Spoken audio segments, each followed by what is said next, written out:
Welcome to our Copper Amine Lab. As you can see here, to create a dilution, first we need to draw up almost 10 milliliters of the original solution using a graduated pipette. We will then transfer it into the volumetric flask.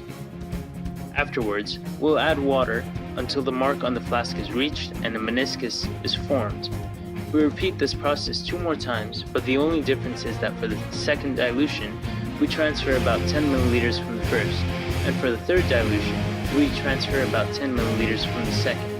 We'll then transfer the original solution, the 3 dilutions, and the mystery sample into cuvettes.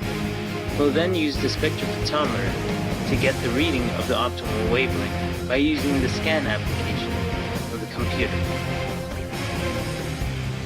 First, we'll press 0 and then we'll press start so the machine can read the wavelength of the solution, which is displayed by a graph produced by the application.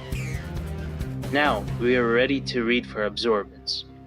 Okay, so first you're gonna have to open up Simple Reads and then click Setup and choose the correct wavelength, which would be 600 nanometers. And then you would take the blank cuvette, place it in the spectrophotometer, and zero it out. And then you would take the other cuvettes and get the reports from those as well.